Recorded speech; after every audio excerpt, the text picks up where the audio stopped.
Happy Sunday, everybody. I'll be honest with you, I'm not happy. Ask why I'm not happy. Trav, why are you not happy? Well, my Black Friday pre-workout order is taking a light year to get to me. And I've been relegated today to using, you guessed it, Bang Energy. Boom. Boom. There it is. I know it's backwards. It's like NAD. Good NAD right there. But anyway, it's Bang. Bang Energy. Everyone knows it. Doesn't really need much of an introduction, but I'm going to give it an introduction. So Bang came about. Shout out to anyone that's old enough to remember this. I'm one of those people that's old enough to remember this. It came out in a blue and white bottle like a decade ago, being marketed as the first liquid stable creatine. There wasn't much caffeine in it then. It was like 80 milligrams or something. By VPX, same company that makes it now, Vital Pharmaceuticals, who literally have created a cash cow now, rebranding this energy drink. And I mean, it's been genius. I mean, what they've done is essentially just completely repackaged it. It's got a ton of cool new flavors now, and they hand it to all the wannabe fitness influencers on Instagram and put them in pink and purple booty shorts and make them dance holding the cans and all this stuff. And it's catering to the lowest common denominator, but lo and behold, it turns out a lot of us are the lowest common denominator. And anyway, we have landed in a world now where Bang Energy has a ton of shelf space everywhere you go, and it's probably one of the most widely used pre-workout drinks in any gym that you go to. Here's the deal. I'm going to rate it using the same rating system that we've been using. 4 different categories: cost, effectiveness, ingredient profile, and taste. And I'm going to give you guys an honest breakdown of like how this breaks down against other pre-workouts. So yeah, first of all, let's start ingredient profile. Ingredient profile is the elephant in the room with Bang Energy. Why is it the elephant in the room? Because they have had dozens, if not hundreds, of class action lawsuits brought up against them, many by other energy drink companies, because they've done such a good job of marketing and getting into their shelf space. But nonetheless, a bevy of class action lawsuits have been brought up against them for their claims on the can.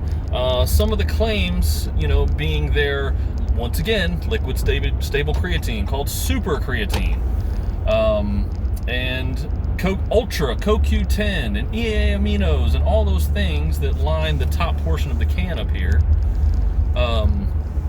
Here's the deal. Creatine, once again, they combed the ingredients, they combed the ingredients in clinical studies that were brought about from these class action lawsuits. And what they discovered is that creatine is still not stable in liquid. You have to take it in pills, or you have to take it in powder. It breaks down in liquid into creatinine, which is basically a muscular waste product. When creatine and protein break down, it turns into a waste product that your kidneys have to deal with, called creatinine. Your creatinine is not going to help you. I mean, it's necessary. It's naturally occurring in the body, but it's not going to help you performance-wise at all. So the super creatine claim on the bottle, or on the can, is once again a fallacy. There's not any creatine in this that is going to help you in the gym. It doesn't replace phosphorus. It doesn't give you that extra ATP to complete a few more reps. So if you want to go back and look at the TM training post, you can see what creatine actually does. I won't go into all that, but just know that you're not going to get enough in Bang Energy. So that's a jumping off point. Next thing, the EAAs, the essential aminos. Essential aminos, the aminos that our body doesn't produce naturally, the ones that we have to get through our diet. Great, we need them. That's awesome. So glad they put it in there. Except they put so little in there that they literally can't even attribute a milligrammage to it. All right, there's so little in there. If you look at the ingredient list, it's not even broken down into how much, because there is so little. So once again, if you're leaning on Bang to get your essential aminos, you're gonna need a lot of Bang. In fact, don't take that seriously. Like you can't consume that much Bang. Anyway, the next thing, the CoQ10, the Ultra CoQ10, another cool patented buzzword on the Bang can. CoQ10 is a very valuable supplement. Coenzyme Q10 can help with plaque in the arteries and a bevy of other cardiovascular issues. The issue with this is, you guessed it, when it was combed in the clinical trials, there's not enough CoQ10 in there to help with the plaque in the arteries of a flea. So, that being said, you're not going to get any CoQ10 in Bang, just like the essential aminos, just like the creatine. So, what are we looking at? We're looking at a bunch of false claims. So what is Bang? It's sucralose doused caffeine, guys. It is sucralose doused caffeine. It is a ton of artificial sweetener, and it is a ton of caffeine, and that is it. There is no valuable pre-workout blend in Bang Energy. So that being said, ingredient profile on Bang, 1.3. All right, it's simply not going to measure up to. There's so many other pre-workouts out there right now with other things in it that are valuable, like energy blends and nootropic blends and all these things that can really help you in your workout. And there's nothing even in here for blood flow, so I wouldn't lean on it for that at all. So 1.3 on the ingredient profile. Step number 2, taste. Obviously, that's why people drink it, is because there's like dozens of flavors now, and you're gonna be able to find a flavor that you like. For me, it still has like a strong artificial sweetener taste, and if you're not used to drinking energy drinks, it's gonna kind of slap you in the face. This one that I drank today, Radical Skedaddle, it's like if you took all the Skittles flavors and just shoved them in your mouth at once, which I'm not saying is a bad thing. I like Skittles a lot, but I'm just saying, if you did that, that's what this flavor was. It wasn't bad. I wouldn't drink it like for pleasure. Not bad, but here's the deal. You're going to be able to find one you like somewhere in their line. There's just, the odds are for it. But anyway, flavor-wise, I mean, that's the saving grace of Bang Energy. So it's going to be a 4.2 in flavor. So 4.2 plus 1.3, 5.5 is what we're at right now after 2 categories. The third, I'll go ahead and go into cost because that's an easy one. RTDs are always going to be, when I say RTDs, it's ready to drink, just in case anybody didn't know that. RTDs are always going to be at a disadvantage when it comes to cost.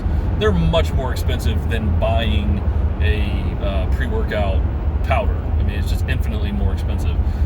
So, I mean, you're talking about $2.99 a can on average, unless you get some sort of 2-for deal. If you work out 25 times a month, which is basically like a full-time workout person, you're looking at $75 in tax. I mean, that's ridiculous for a pre-workout. Most of the time, you can get the powders. If you find them on a deal, you can get them close to $1 a serving. So, no, that's ridiculous. Anyway, so yeah, 1.3 again on the cost. So 5.5 plus 1.3 is 6.8. And then finally, the effectiveness.